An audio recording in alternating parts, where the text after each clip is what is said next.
how the Ukraine war can be ended by direct Washington-Moscow negotiations. There are serious thoughts in the ranks of analysts in the U.S.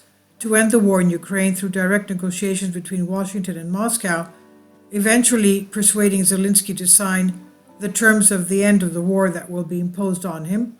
In less than 2 months, the war in Ukraine will be 1 year since its beginning, while there is no end in sight due to the unyielding attitude of Putin and Zelensky, with the U.S. considering the scenario of its involvement by proceeding to direct negotiations with Moscow.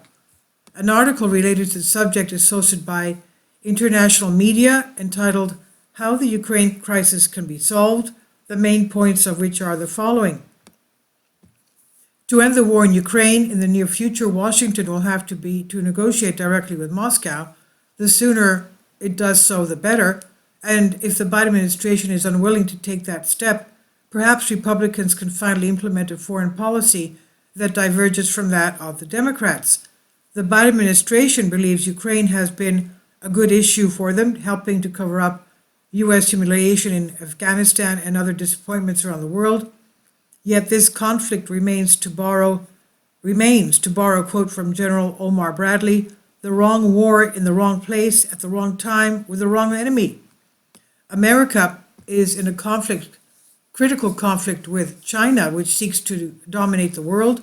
The Ukraine war showed the limits of Russia's conventional military power and proved again that many European governments will never adequately finance their own defense if they expect America to step in with weapons and borrowed money.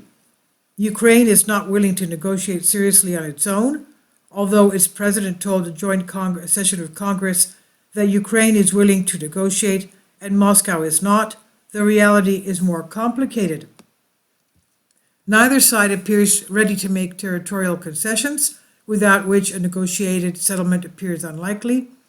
While Ukraine's position rests on a strong moral foundation, Kiev has little ability to sustain a large-scale war, much less recapture lost territory, without substantial and sustained U.S. assistance, including U.S. arms, ammunition, intelligence, operational advice, and, of course, money.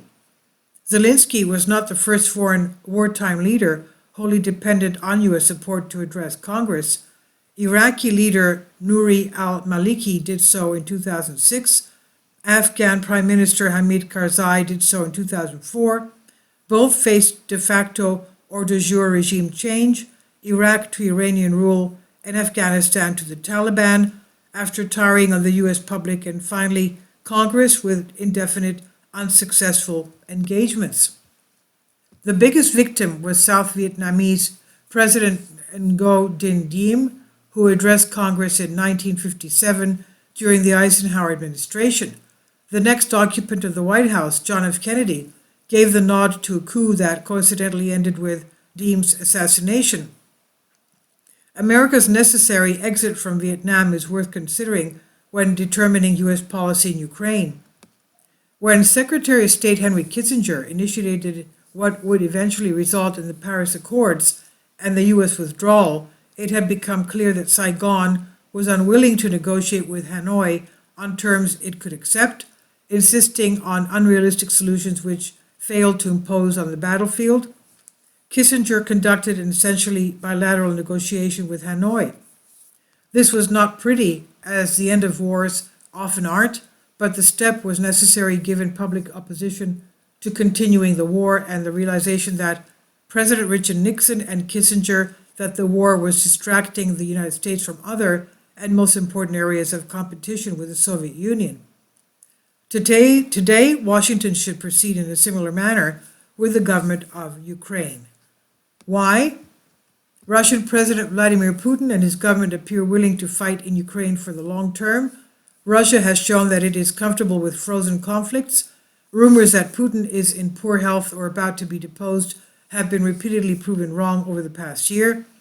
Moscow has strong incentives to continue the war for another year, well into next winter, when Europe may face an even greater energy crisis than it does today.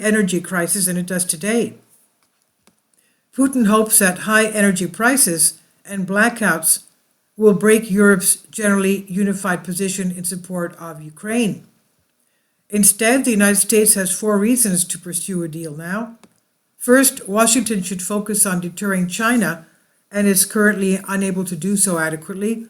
For example, weapons bought by Taiwan have been diverted to Ukraine. The $100 billion offered by Washington to Ukraine could have gone far in the Pacific. Second, with some sort of resolution, this conflict could prevent Washington from reorienting towards China for a long time, leaving the United States and its allies with a shrinking naval and air force in the Pacific and a military too focused on fighting in the backwaters of the Middle East, such as Syria, and the European environment, such as Ukraine. There isn't much of that expertise involved in preventing an intense naval, air, and space battle with a peer competitor like China. Third, when the American people and Congress tire of this latest engagement, the Biden administration or its successor will cut off Ukraine, and Kiev could stand to lose far more from Russia than it would if negotiations were to begin now. Fourth, such an outcome resembling failures in Vietnam, Iraq, and Afghanistan would be far more damaging to U.S. credibility than a well-negotiated deal.